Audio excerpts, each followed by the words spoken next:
کہ جناب میرٹ کا جنازہ نکالا جا رہا ہے. جنازہ نکل رہا ہے. جب ہم دیکھ رہے ہیں کہ میرٹ پر نوکری نہیں مل رہی، جب ہم دیکھ رہے ہیں کہ افسران صرف دستخط کرتے ہیں، باقی لسٹیں بنگلوں پہ بنتی ہیں اور فہرستیں بنگلوں سے آتی ہیں، یہ فلان کا آدمی ہے، یہ فلان کا آدمی ہے، یہ فلان کا آدمی ہے. میں نے تو پورے ملک کی صورتحال بھی اسی طرح ہے. خاص طور پر جو کچھ میں صوبہ سندھ میں دیکھ رہا ہوں، کیونکہ میرا تعلق صوبہ سندھ سے ہے اور میرا گھر لاڑکانہ میں ہے، میں سمجھتا ہوں کہ اس حکومت میں سب سے زیادہ برتیاں پی آئی اے میں کی گئی ہیں. مجھے ان کے اگر نام بتا دیے جائیں تو میں آپ کو بتاؤں گا کہ ایک بندہ بھی میرٹ پر نہیں لیا گیا.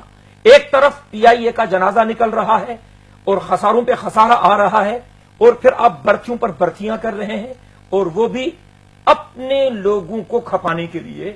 حقدار کو حق نہیں دیا جا رہا. وسیلہ حق پروگرام کے تحت پتہ نہیں کمپیوٹر کو کس طرح اطلاع مل جاتی ہے کہ جناب یہ فلان کا بندہ ہے، اسی کا نام نکالنا ہے. جن کو بھی وسیلہ حق پروگرام کے تحت صوبہ سندھ میں نوازا گیا ہے وہ مخصوص لوگ ہیں، مخصوص پارٹیوں کے افراد ہیں. عام غریب آدمی کو کچھ نہیں مل رہا. ٹریکٹر اسکیم ہو، اس کے حوالے سے بھی جو کچھ بھی ہو رہا ہے، میں سمجھتا ہوں اس صورتحال میں فرض بنتا تھا ہمارا کہ ہم ایوان کو بھی آگاہ کریں، قوم کو بھی آگاہ کریں. لیکن دیکھیں صرف آگاہ کرنے سے تو سومرو صاحب کوئی فائدہ نہیں ہوگا ڈاکٹر صاحب، وہ آپ کو کوئی نہ کوئی عملی اقدام کرنا پڑے گا. یہ بڑی عجیب بات ہے کہ آپ احتجاج بھی کر رہے ہیں، ساتھ وزارتوں سے لطف اندوز بھی ہو رہے ہیں. کم از کم وزارتیں چھوڑ دیں، کہیں کہ وزارتیں نہیں چھوڑتے، ہم ٹھیک ہے حکومت کے ساتھ ہیں، مقابلہ کریں گے اور حکومت کو بہتر بنانے کی کوشش کریں گے، لیکن آپ کے اپنے وزراء بھی ہیں اور ساتھ احتجاج بھی چل رہا ہے آپ کا. جی ہاں، آپ کا سوال بجا. ہم اوروں کو مشورہ دے سکتے ہیں، اپنے شعبوں میں کچھ نہ کچھ اچھائی کر سکتے ہیں. جو محکمے ہمارے پاس ہیں، ہم نے کوئی ایک نوکری بھی اپنی وزارت نے سفارش پر نہیں دی. کوئی ثابت کر کے دکھائے. کسی ایک بندے کو لیا ہے تو میرٹ پہ لیا ہے. الحمدللہ اس پر ہمارا ضمیر مطمئن ہے. اور جو کچھ باقی ماندہ جگہیں ہیں ان کے انٹرویوز ہوئے ہیں.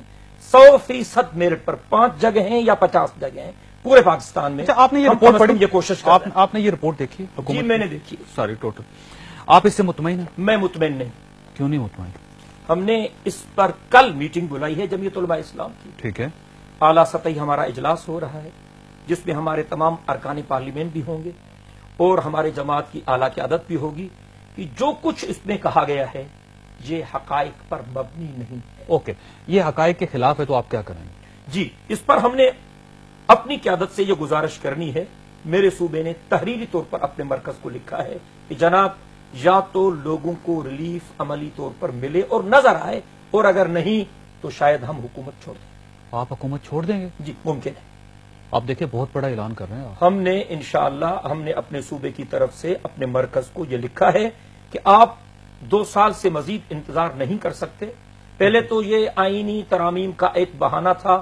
جو کچھ ہوا بہتر ہوا. میں نے پہلے بھی کہا، میں ابھی لیکن امکان ہے کہ آپ حکومت کے تحت نکل جائیں. میرے صوبے نے سفارش کی ہے اپنے مرکز سے کہ اگر حکومت عملی اقدامات نہیں کرتی، غریب آدمی کو اگر ریلیف نہیں ملتا تو میں سمجھتا ہوں پھر حکومت میں رہنے کا کوئی فائدہ نہیں. بالکل صحیح بات ہے. تسنیم قریشی صاحب ہمارے ساتھ ٹیلی فون لائن پہ ہیں. تسنیم قریشی صاحب، پہلے تو آپ کو میں معذرت چاہتا ہوں کہ آپ کو تکلیف دی بس، لیکن وہ آسمہ ارباب عالمگیر صاحبہ نے یہاں پہ تشریف لانا تھا، لیکن وہ ان کی والدہ کا ہارٹ اٹیک ہو گیا جس کی وجہ سے وہ تشریف نہیں لا سکے. ابھی ان سے تسنیم قریشی صاحب سے رابطہ کرنے کی کوشش کر رہے ہیں، ان کی آواز نہیں آ رہی. یہ بتائیے کہ ایسر اقبال صاحب کہ آپ یہ بہت بڑا اعلان کیا سومرو صاحب نے، انہوں نے یہ کہا ہے کہ کیونکہ عملی اقدام جو ہے وہ سامنے نظر نہیں آ رہا اور ہو سکتا ہے کہ JUIF جو ہے وہ حکومت کے اتحاد سے باہر نکل جائے.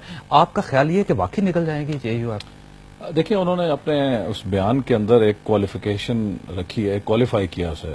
ان کے صوبائی چیپٹر نے یہ سفارش کیا ہے، تو لہٰذا مرکز میں ہو سکتا ہے کہ ان کی اس سفارش کو قبول نہ کیا جائے. یہ تو کوئی ضمانت نہیں ہے، اور ابھی تک میں نہیں سمجھتا کہ کوئی ایسے حالات پیدا ہوئے ہیں کہ JUIF مولانا فضل الرحمان صاحب بہت ان کی نظر ہے حالات کے اوپر، اور ان کی جو سیاست ہے وہ بہت ایک منجھے ہوئے سیاستدان کی ہے. اتنا بڑا رسک یا اتنا بڑا وہ فیصلہ جو ہے کریں گے ان حالات کے اندر. میں اس بارے میں کچھ ہو جائے تو میں کہہ نہیں سکتا، لیکن یقیناً صوبائی جو مجلس شورا ہے وہ کسی پارٹی کی سفارشات کر سکتی ہے. ہونا چاہیے. تسنیم قریشی صاحب کو اگر آپ اجازت لے لیں تو. قریشی صاحب السلام علیکم.